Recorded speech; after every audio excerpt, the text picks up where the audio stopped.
Hi friends, welcome to Soulful Spinning. This is my channel about spinning, knitting, weaving, all the handicrafts. And the name of the channel is Soulful Spinning because, as we all know, crafting and making things with your hands is good for your soul. So today is Thursday, the 22nd of September, and tomorrow is the autumnal equinox. So summer is officially coming to an end here. I'm coming to you from a very overcast day in the Chicagoland area in the US, and I welcome you to the channel. Thank you so much for your warm welcome back with my last video of the Wisconsin Sheep and Wool Festival. I got so many wonderful comments and encouragement from that video. I thought I would just pop in here more frequently and let you know kind of what I'm up to, and then also to follow up on some of the things I talked about in the last video. So this is going to be an episode about fleece preparation and some swatching that I'm doing for some handspun projects. So I think I'll start out with this one here. So this beautiful roving is an 85-15 blend of wool and bamboo. And I believe the wool is a gray Coopworth, and then there's bamboo fibers, 15%. So I purchased this beauty last week, a couple weeks ago now. Gosh, time just flies by, at the Wisconsin Sheep and Wool Festival, and I bought 8 ounces. And I'm spinning this up into a thick singles yarn, and I've already swatched my sample, and here is my swatch. So, can you guess what I'm going to make with this? I want to spin for a Felix, either the Felix cardigan or the Felix pullover. I'm leaning towards the cardigan. I'm spinning this into a thick, kind of a worsted weight Lopi style yarn. I might have a sample here. I do, just give me a second here, sorry. I'm sitting in my front room on a yoga mat. And my dear girl Peaches is back here keeping me company. So the light's pretty good in here. So this is a spindle spun sample that I made.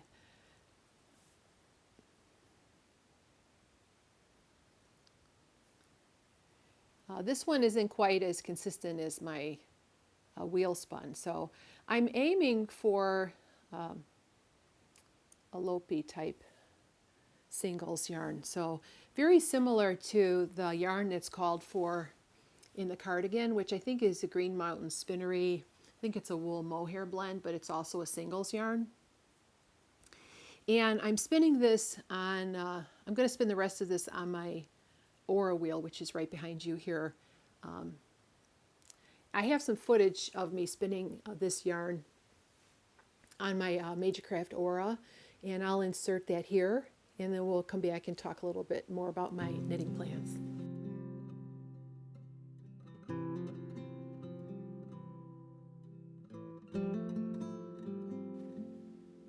You gonna jump up in your spot? Go on, jump up there. It's fine. So I've been experimenting with different ways to spin my singles yarn for my sweater.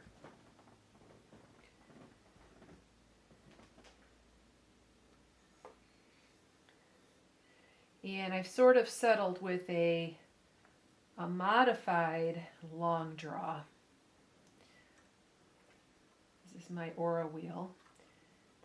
The Aura wheel is a wonderful wheel for bulky yarn and for art yarn, you know, tail spinning, coils, that kind of thing. It's also really great for singles yarns that I am making here. I pulled out of my stash a ball of Lopi, and I've cut off a piece here, and I'm using this as my control. So this is the yarn that was originally called, one of the yarns for the Felix cardigan and for the Felix pullover. Show you what it looks like here. So here's my yarn, and then here's the Lopi, the Lopi.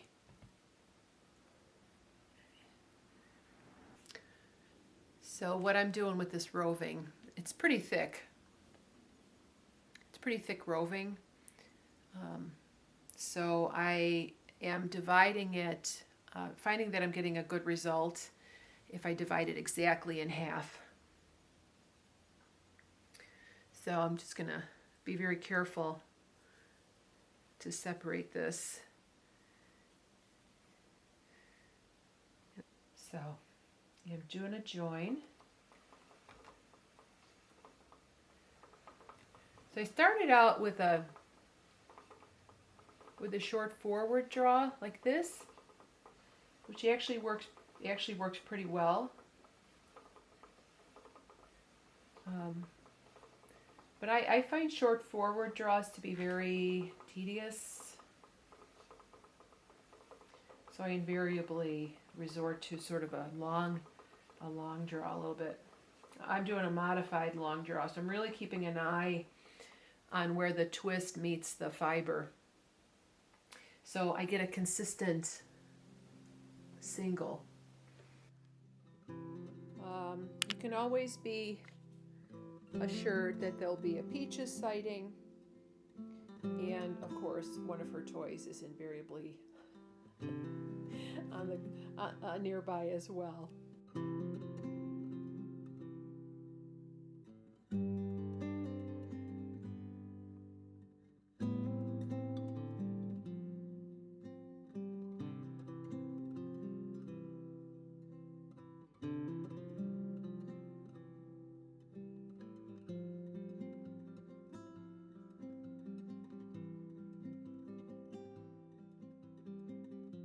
So I guess if you count the number of twists in your 2-ply and then cut that in half, that's the number of twists per inch you're going to have in your singles. So it is still helpful to do a ply back sample even when you are doing a singles yarn. So I'm doing 2 pullbacks, 2 pullbacks, 2 pullbacks, 2 pullbacks with my feet as I go. 1, 2, 1, 2. I don't really even think about it. It's like you gotta feel your eyes and your hands to judge the diameter. Now when I join, I just take my fluffy end, and I left some fluff on this end. I start to spin, and then I just let the yarn catch. And then I smooth this here, the join down with my hand. And there you go. I'm trying not to compress because I want it nice and lofty. It's a thick spot, so I can leave it in there, or I can double draft. So to double draft, you take both ends. The slub is in the middle, and you untwist, and then you pull gently. And let the twist even out. And now the slub is gone. Try to avoid that. You get the slubs if you draft out more than a staple length. You want to keep your drafting less than the staple length. Again, holding the fiber in the palm of my hand like this, so I can feel it. It's flowing from my hand unimpeded. Yeah, so I will go ahead and do one more angle for you, and then I will add this to my video, and hopefully this evening, Friday the 22nd, I will have another video for you guys.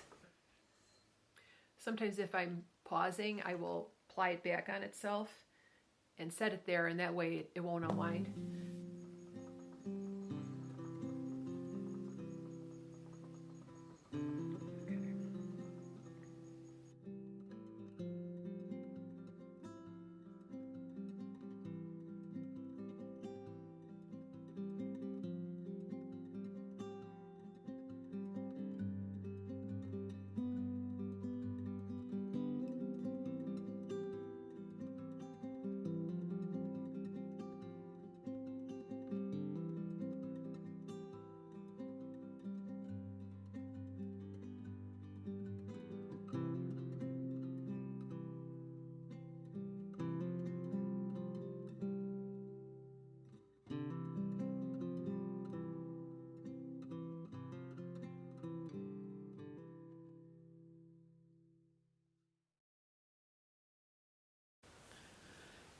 So yes, it's really it's a success. I'm happy to report I got gauge. I started out with I wrote this down, a US 10, which is 6mm down here, but I knew right away it was too loose.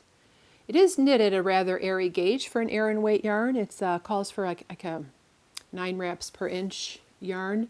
So I did go down to an 8, which is a 5mm, 5 and 8. No, I went down to a 9.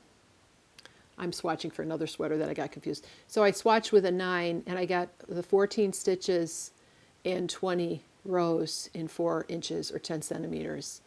And then I experimented with this little eyelet pattern from one of my stitch dictionaries that I'll show you here in a minute. But isn't it pretty? It's got so much dimension because of the gray base, and it's got a lot of drape because Coopworth and Bamboo both have a lot of drape. So I think it's going to be really nice for a cardigan. This is blocked. The gauge didn't change much in the blocking, but I suspect because of the weight of the fabric that the cardigan might tend to stretch a little bit lengthwise. So we'll see. I think I'm going to do the cardigan. So yeah, here again is my fiber. Now, you math people are probably saying, wait a minute, you only have 8 ounces. That's not going to be enough for your sweater. And you're right. So fingers crossed, I'm waiting on more. So I'm trying to get my hands on another 12 ounces. So that would be 20 ounces in total, minus all the swatching, which I think will be plenty for my sweater. But yeah, I can't get enough of this color. It's just stunning. It's just beautiful. And the prep is really beautiful. I actually think this is produced by Hidden Valley Farm in Wisconsin, because I think Laura Matthews, the girl that I bought it from, might work for them. It's still got a little bit of veg matter in it, which just reminds you that it's from a living animal. So yeah, I'm pretty excited about this project. So more on that to come. I'm going to spin more of this up, but I won't start knitting the sweater until I've got it all spun up and I get more yarn. Yeah.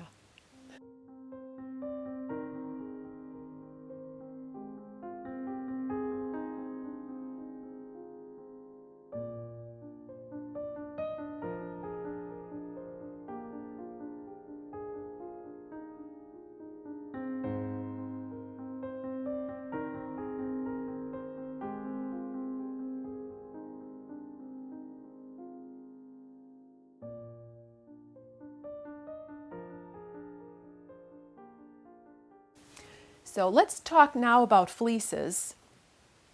Last week I shared a fleece that I purchased at the Wisconsin Sheep and Wool Festival. It's called the Observatory Hill Farm. They raise Corriedale sheep. And I bought a half fleece, and I have washed both of the fleeces this past week. We had some nice dry sunny weather. So this is the brown. I think the fleece's name was Sophia. And then the gray, the variegated gray, is drying on my rack downstairs. So it's supposed to rain today, so I don't have it outside. But the whole fleece is washed, and I have carded up some of the wool. This is the wash lock. It's a pretty taupey, they call it morit brown. Not really, morit means more red. I think it means red. It's a term they used in Shetland and the Icelandic sheep. So it's a light brown color, and then there are some other shades there are some darker shades, but overall it's pretty consistent. But so you can see this is a little darker. So I'm just going to blend it all up. So I filmed some B-roll yesterday, I think, on how I'm carding this up on my Clemis and Clemis drum carder. So I'll insert that video here, and we'll talk a little bit about my sample skein, how I'm spinning, and how my swatch is coming along. So I'll see you in just a minute.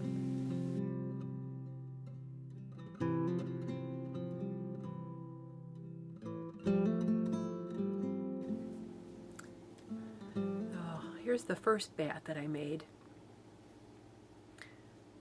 Pretty soft brown. I've already started spinning this on my big wheel.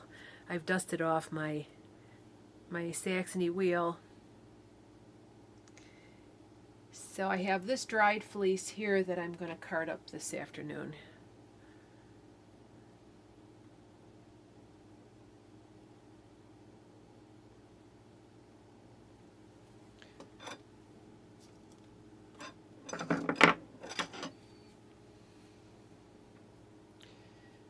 So all I'm doing is I'm just pulling out the locks.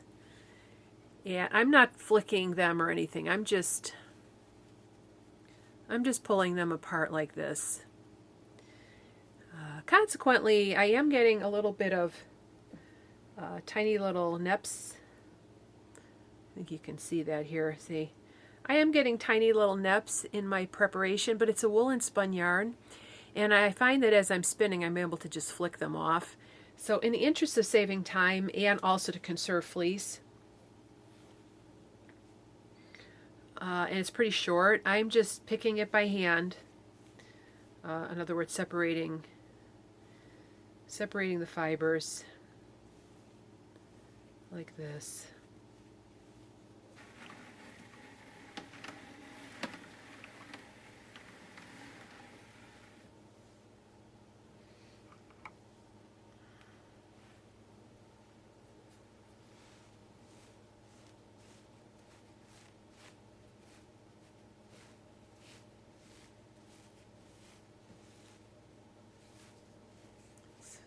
Tearing it apart.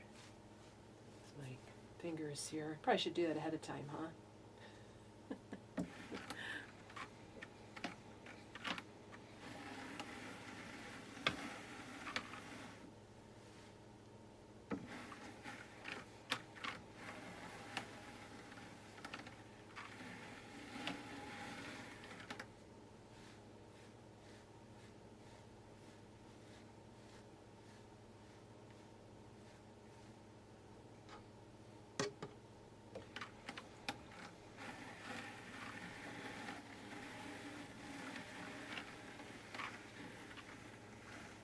So yeah, I'm just going to keep doing this.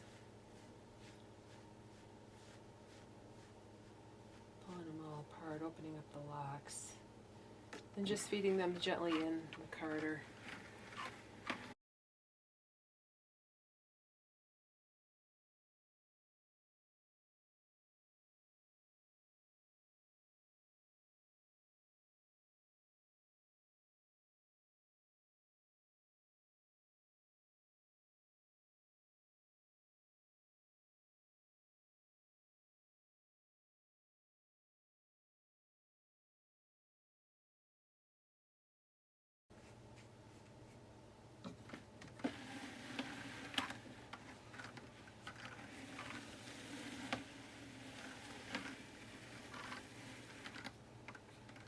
Clean this off a little bit here.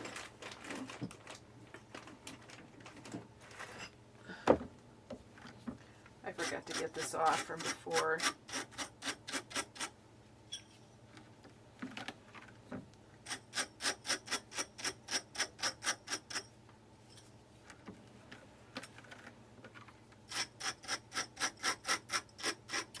Some of the shorter pieces are getting stuck on the smaller drum here, which is fine. Here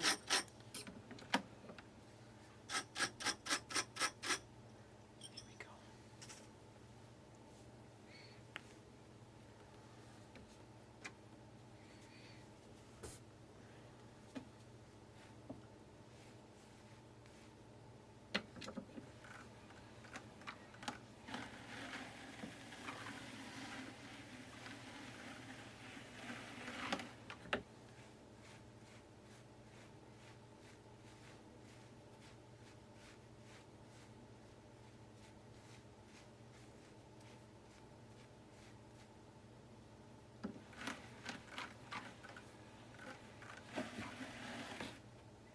You see what I'm doing here? Let's see, let's raise this up a little bit.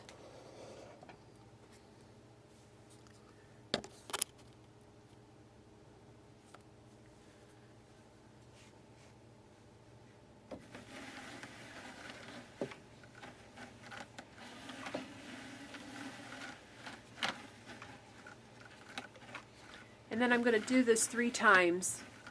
And I could make all my bats and then blend them again for color. I think I should do that. Otherwise I'm going to have a very swirly sweater. I'm thinking of making, Isobel Kraemer's got a new pattern out. It's a cardigan. And it's 20 stitches gauge for 4 inches, which is really what my hand spun 2-ply woolen spun tends to be.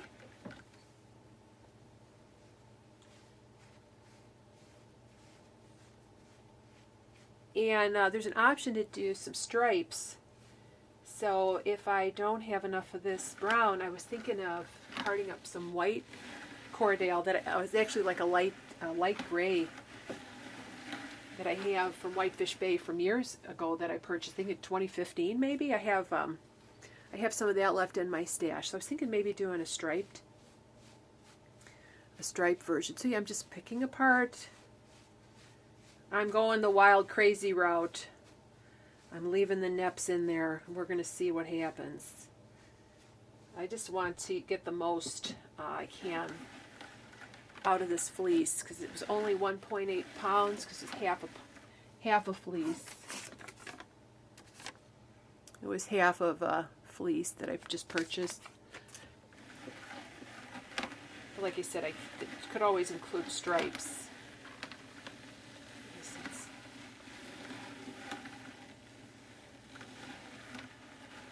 Get a little bit more on here. So I've done one bat already. I'm going to do the second bat, and then I'm going to spin them up. I'm going to spin up a sample. Well, it's not like I'm going to adjust my technique. Who am I kidding? I have certain types of yarn that I like to make. I like to make a 2-ply DK to worsted, sometimes bordering on sport. I like to make a thick singles that's like 8 or 9 wraps per inch. And I don't like to spin super thin.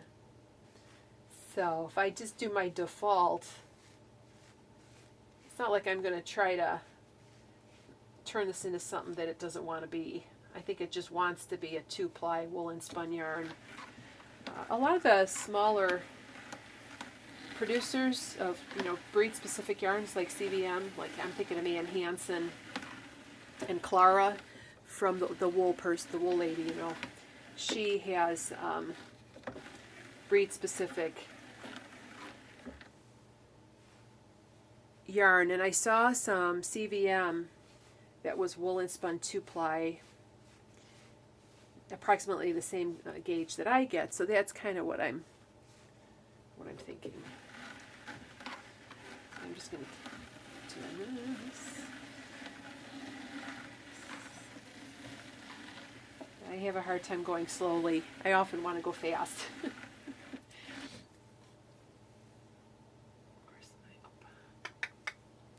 Where's my brush? Where's the brush? Here it is.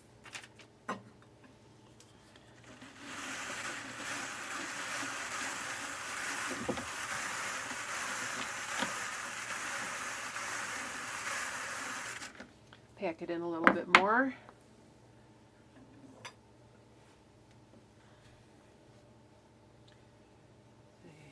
Here's the wool. Such a pretty brown color. Yeah, I know I should put less is more. 1 or 2 locks at a time.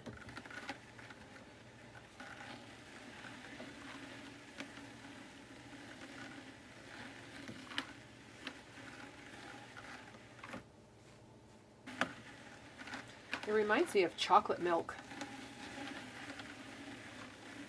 Milk chocolate. For sure. I'm getting quite a lot on this drum here. I'll get you in closer here. I'm getting quite a bit on the liquor in.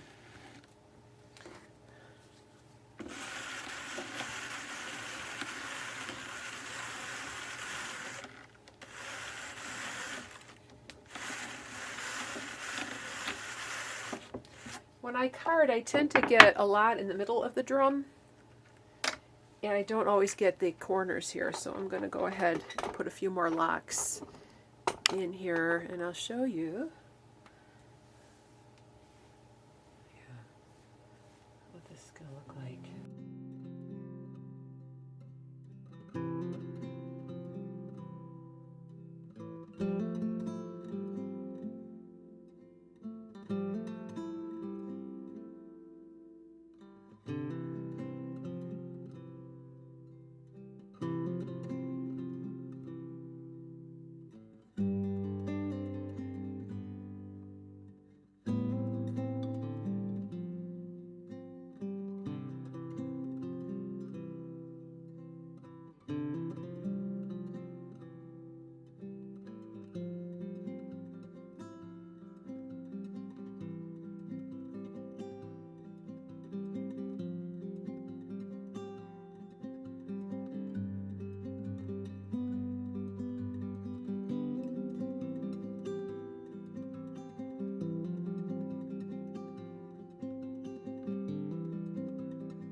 I don't have it clamped, as you just heard it lift it up a little bit. It came, oops, I gotta raise you up. It did come with a clamp, but I don't use the clamp at all.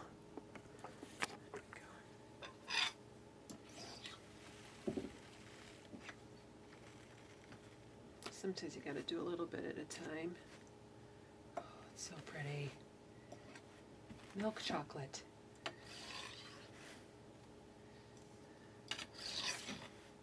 Just like chocolate, the chocolate ice cream we've been eating. My son says that ice cream is my husband. It's our kryptonite. In the summertime, we've been eating quite a bit of it at night. So I use this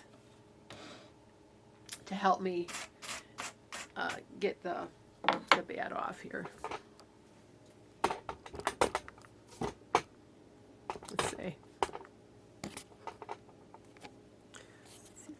Here closer.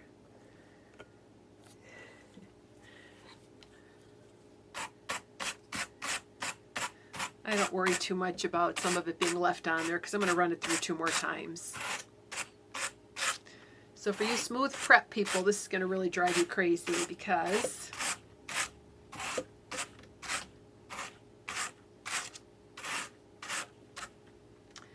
there's the first pass. Not terrible on that side, but look there. Can you see? It needs a lot more. Whoops! Needs a lot more carding. So what I'm going to do next. Sorry, you guys. I'm out of practice, I guess. So what I'm going to do next is here. Let me move this up here.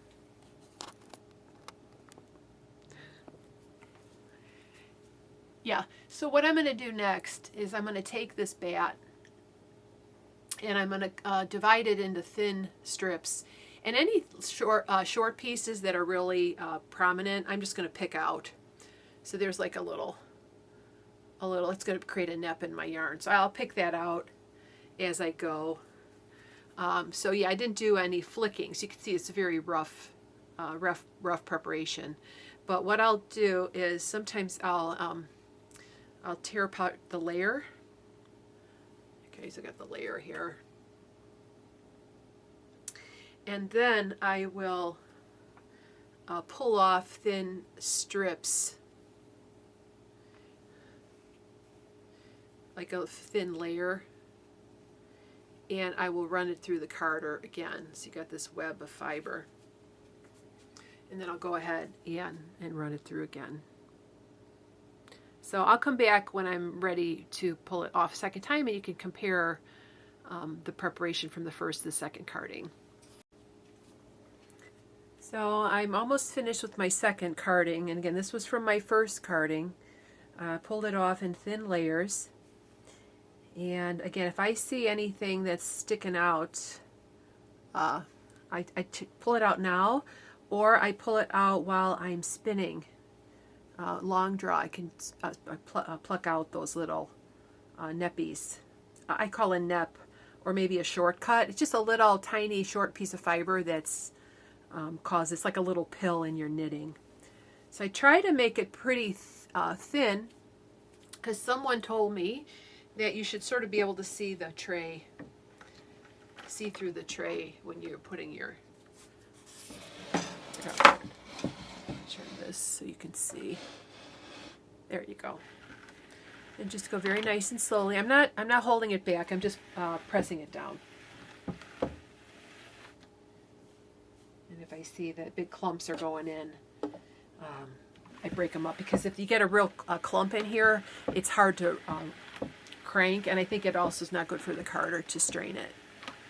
So you can see already how much smoother the bat is than it was the first time. See, I just got a couple more of these.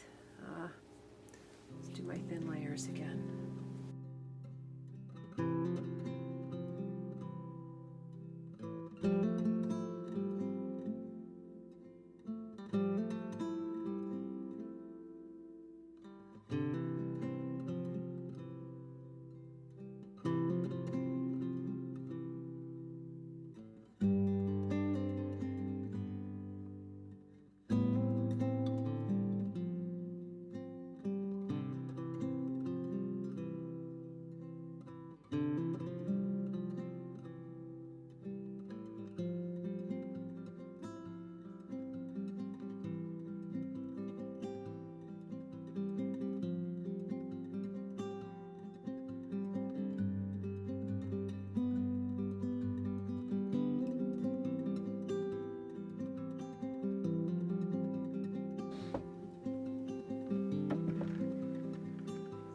See this right here? That's like the seam, and that's where you lift. I like to lift off little sections at a time, unless you want a real workout here. Still pretty much smoother this time around.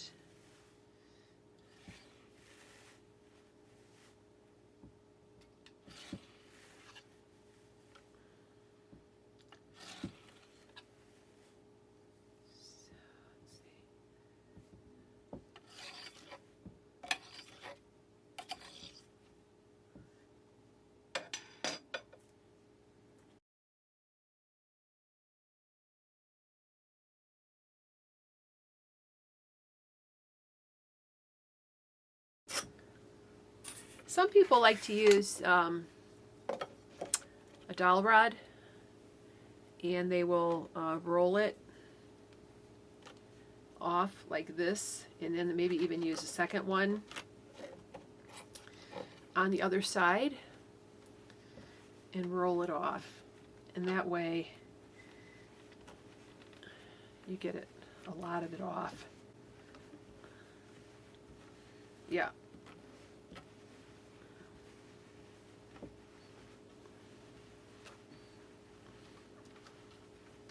All right, but then it's in this, it's in this roll there. And I could pull these out.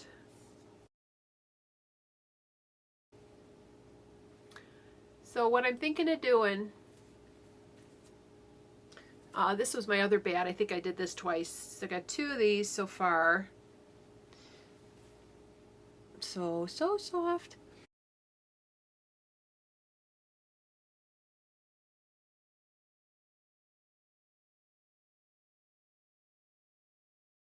I carded up a little over 100 grams. So these are some of my bats. It's very big on the squish factor. You can see that when you squeeze that, it just comes right back.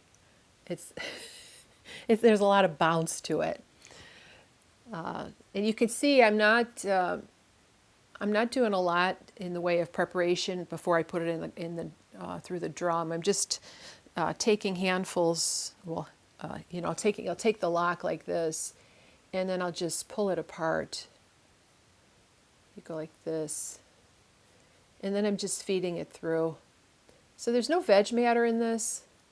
So yeah, I'm just flicking it apart and just throwing it into the drum carder. So.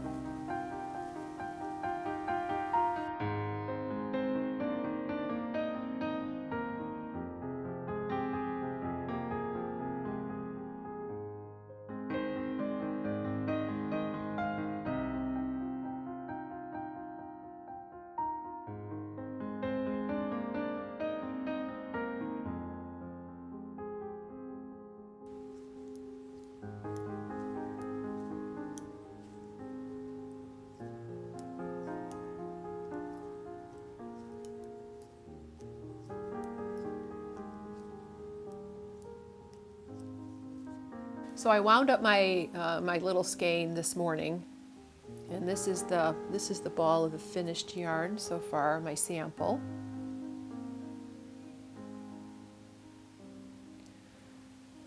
It's a woolen spun yarn. It's very, very elastic. And in a typical woolen style yarn, you have the fibers all going in different directions. And I'm spinning it long draw, so there's a lot of air incorporated into the singles. I plied it quite tightly. I don't know if you can see, the ply is pretty tight on this. Oftentimes with woolen yarn, you don't actually see the ply structure because the singles are spun with a lower twist than the ply. And so you get this nice, actually a nice round yarn. So I have not gotten very far with my swatch. If I finish it before editing, I will include footage here what my swatch looks like. I should be able to finish the swatch, block it tonight, tomorrow while I'm editing.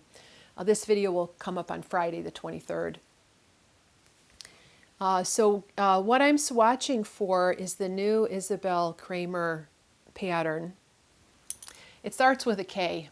I think it's Kallias, but I don't know if that's the pronunciation. I'll go ahead and put the name on the screen here and a picture of the cardigan. It's a beautiful, elegant, open cardigan with some, I think, slip stitch ribbing along here in on the back. No buttons. It's definitely my style. I have little cotton cardigans like from LL Bean that I like that are just open. And I'm going to base the dimensions on that garment that I have in my stash. So, yeah, the pattern is really beautiful. And Isobel had a sale. I guess it was her birthday or no, they're doing a knit along or something anyway. But she had a discount, so I think I purchased 4 of her patterns. I haven't knit. Did I knit anything by Isobel Kraemer? I don't remember if I did, but she's a very well-known designer, and she's well known for her very well-written and easy to understand elegant patterns. So I'm looking forward. So the pattern calls for 18 stitches and 4 inches on a US 8, which is a 5mm. I started that on the bottom, but after several rows, I saw that I was getting about 17, a little more than 17, but not 18. So I'll now have gone down to 4.5mm, which is a US 7. I'm knitting this with my Addy clicks, which were the first set of interchangeable that I ever purchased, and I really like them. They're very nice for a woolly wool because the yarn just slides right off the tips of the needles. So yeah, I'm going to do a swatch. She has one of her versions has a little stripe at the bottom of the cardigan, which I may end up having to do because I don't know if I'm going to have enough yarn. So I might knit the whole body in this milk chocolate brown color, and then maybe at the bottom do a band of white, and then maybe a dark. I have a dark gray Corriedale yarn that I could put on the bottom. So I'm pretty excited about this.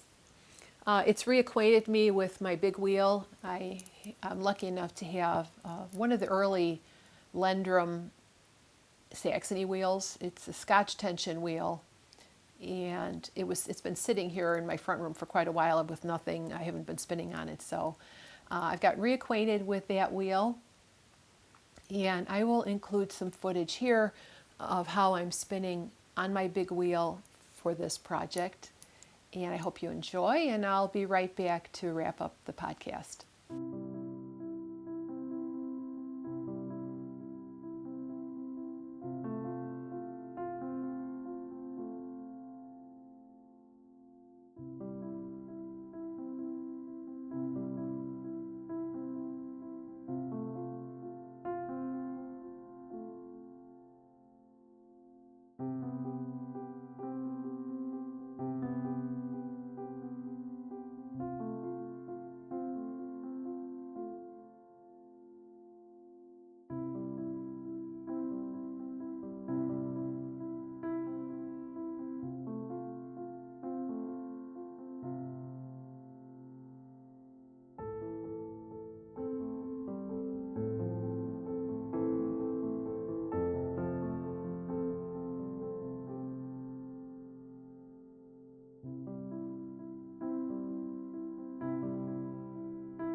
I gave the wheel a nice oil. So she's running pretty smoothly. I do tend to spin thinner on this wheel just because of the fast ratio, but I make yarn really quickly.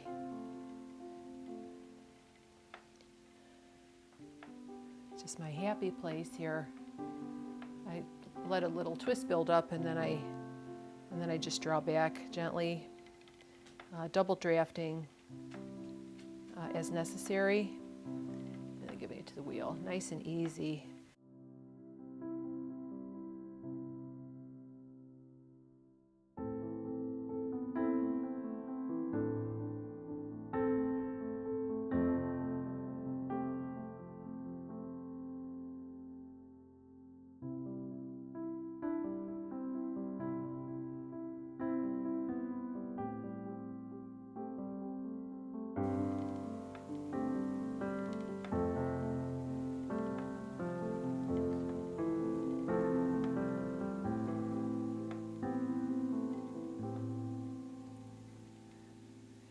Once in a while I get a little nep I pull off.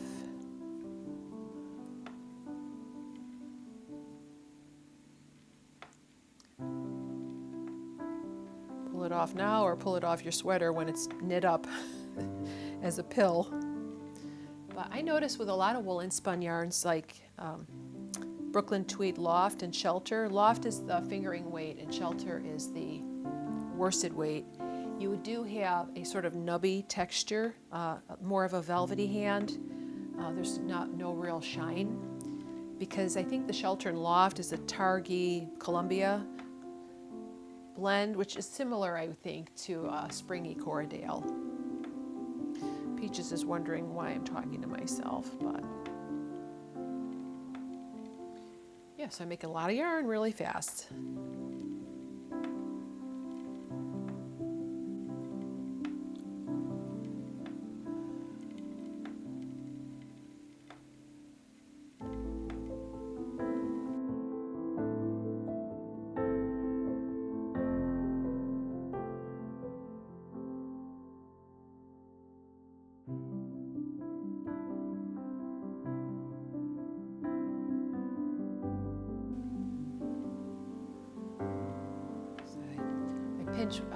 Gently pinch with this fiber to hold, to draft against. And then I let it in. And then sometimes I just do it one-handed.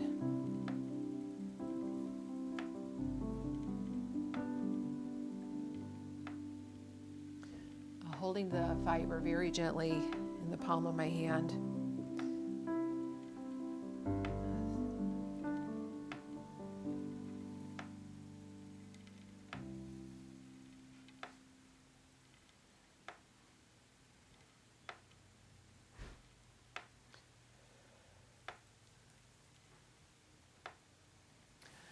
So from my bookshelf this week is this knitting dictionary. It's Knitting Stitches Visual Encyclopedia.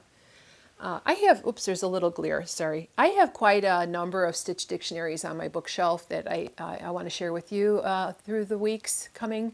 But this is the one that I pulled out for my eyelet pattern here on my swatch for my Felix. And this is the one. This is the eyelet chevrons. And the tape was just there so I could keep track of my row while we were watching TV. We're binge watching all the Morse, no, not Morse, Inspector Morse, the Endeavour series with Sean Evans. I think we're in season 4 or 5. So yeah, we're alternating that with a UK show called Silent Witness. But both of the shows are so depressing. So yeah, if you have any suggestions on some more uplifting shows that I could watch. Hi you, did you just sneeze? You just sneezed. Longtime viewers will know that this is my girl Peaches. Peaches is a poodle mix. She's a Springer Spaniel poodle mix. And she's 14. She turned 14 in May. And she's going strong, aren't you, girly? She sleeps most of the day. Anywho, so this is the pattern. Let me take this piece of tape off of here. Eyelet chevrons. But that gives you a good idea of how the book is laid out. It has beautiful color swatches, which I find really helpful. And then it also has a chart for every stitch. It's got a nice wide variety of stitches.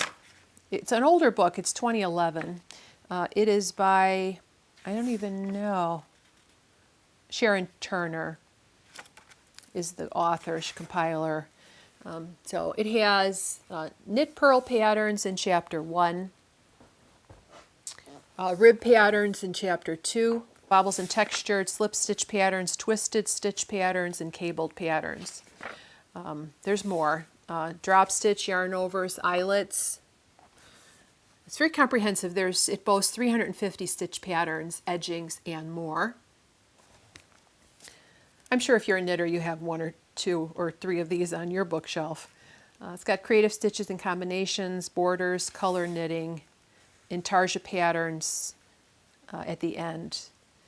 And the only complaint that I saw when I was looking this up on not on Ravelry, I looked it up on Amazon because I couldn't remember when I purchased the book. I think I got it at a bookstore. The glare, there we go. The only criticism that I saw was that there wasn't an alphabetical index, so that if you were looking for a specific pattern, you had to search for it in the chapter. So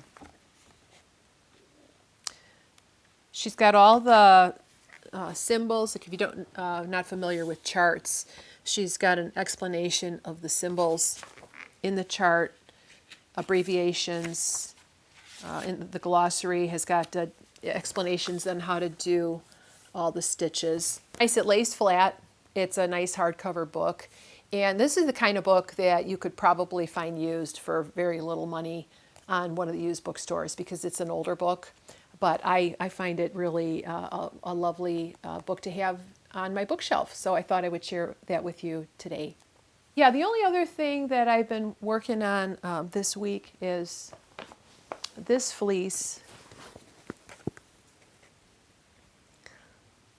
This is also a Corriedale, but it's a Corriedale Romney cross. And I'm not carding.